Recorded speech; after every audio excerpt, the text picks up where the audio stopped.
За 8 лет с момента основания Литовской Республики в ней сменилось 11 правящих кабинетов. И этот факт явно намекает на то, что сложившаяся там сеймократия оказалась несостоятельной.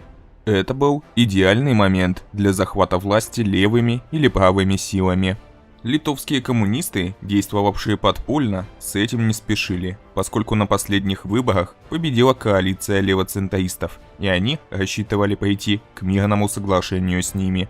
На это имелись вполне неплохие шансы. Левоцентристы амнистировали многих коммунистов, а недавно проведенные реформы давали понять, что они готовы к открытому сотрудничеству с ними.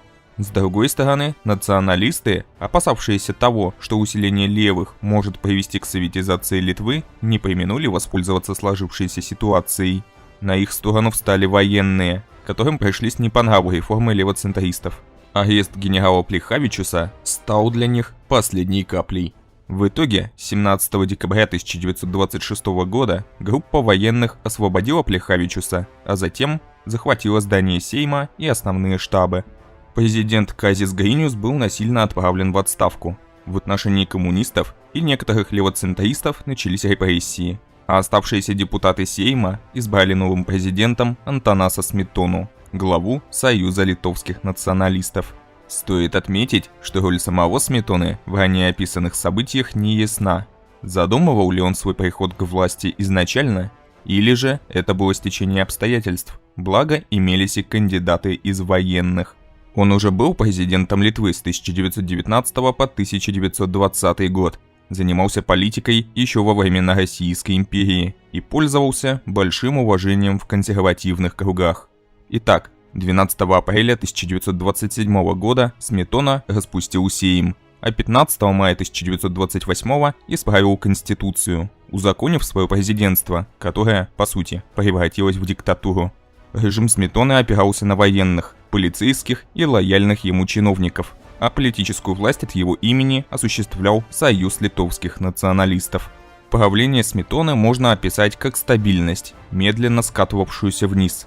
Богатые все богатели, а бедные беднели. Крестьяне страдали больше прочих и поднимали восстания. Ситуацию усугубил мировой экономический кризис 1929 года, ударивший и по Литве. Тем не менее, Сметоне и Союзу литовских националистов удалось остаться на плаву, во многом благодаря силовым ведомствам. Во власти процветало кумовство. Сметона назначал на высокие посты лояльных ему людей, в основном из родственников и друзей. Показательным примером служит назначение на должность премьер-министра мужа сестры жены Сметоны Юозаса Тубелиса в 1929 году. Вдобавок ко всему, еще и являвшегося его дальним родственником. В советской историографии Сметону представляли чуть ли не дьяволом во плоти, а его режим именовали фашистским. Но на самом деле это была обыкновенная диктатура по двум причинам.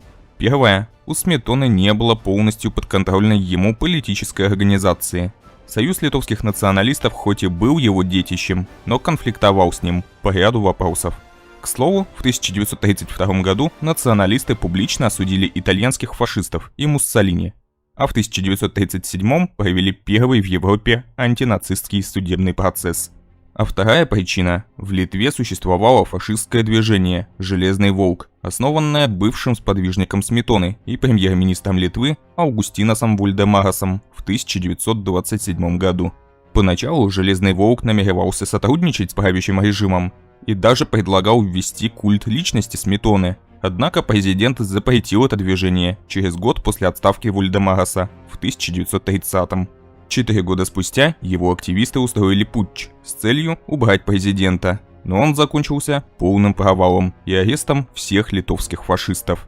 Сметона дважды переизбирался на пост президента в 1931 и 1938 годах. Но, конечно же, эти президентства не были легитимными. Чтобы создать видимость демократии, в 1936 году он восстановил Сейм и провел первые за 10 лет парламентские выборы. Однако на них допустили только Союз литовских националистов и их союзников, а всех остальных банально запретили. Сметона дополнительно ограничил власть Сейма в 1938 году, снова исправив Конституцию и получив почти неограниченные полномочия. Во внешней политике Сметона стремился поднять престиж своей страны, а также вернуть утраченные земли. По его инициативе была создана Балтийская Антанта, в которую вошли Литва, Латвия и Эстония. С помощью этого альянса Сметона надеялся положить конец Виленскому конфликту с Польшей. Однако Балтийская Антанта оказалась неспособна даже на противодействие внешним угрозам. В 1938 году Литва была вынуждена принять польский ультиматум и установить дипломатические отношения с поляками. В том же году, накануне заключения Мюнхенских соглашений, немцы потребовали, чтобы все члены Балтийской Антанты отменили право на транзит советской военной силы через свои земли, и те согласились, возможно, лишив Чехословакию последнего шанса на спасение. А в 1939 году Литве пришлось пойти на очередное унижение и принять ультиматум Германии об аннексии Мемеля. Это не только серьезно ударило по авторитету Сметоны, но и дало возможность заявить о себе его первому серьезному конкуренту, генералу Раштикису. Интересно, что он был мужем племянницы Сметоны. Генерал обвинял президента в слабости и заявлял, что только военный может управлять сильной страной.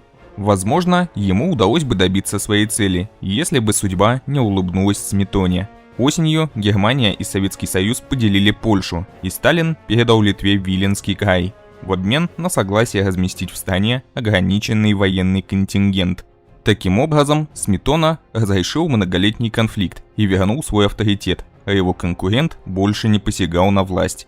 Сметона понимал, что Литва будет неизбежно втянута в начавшуюся войну. Несмотря на возвращение Виленского края, он не доверял Советскому Союзу и шел на сближение с Германией. Схожую стратегию избрали и его товарищи по Балтийской Антанте. Это не осталось незамеченным Сталиным. И в июне 1940 года все три страны получили советские ультиматумы. В отличие от своих коллег из Латвии и Эстонии, Сметона настаивал на отказе и подготовке к сопротивлению Советам, но Сейм неожиданно отказался следовать его решению. Тогда, 15 июня, Сметона сложил свои полномочия и бежал в Германию, а в июле страны Балтийской Антанты вошли в состав Советского Союза. Последние месяцы своей жизни бывший президент Литвы провел в США. 9 января 1944 года он погиб, спасая свое имущество во время пожара. На этом все. Если вам понравилось видео, то не забудьте поставить ему лайк и подписаться на канал. А если вы хотите помочь развитию канала, то загляните на наш Patreon. Сим победиши! Кстати, в свободное от президентских дел время Сметона преподавал философию в вузах Каунаса и Вильнюса.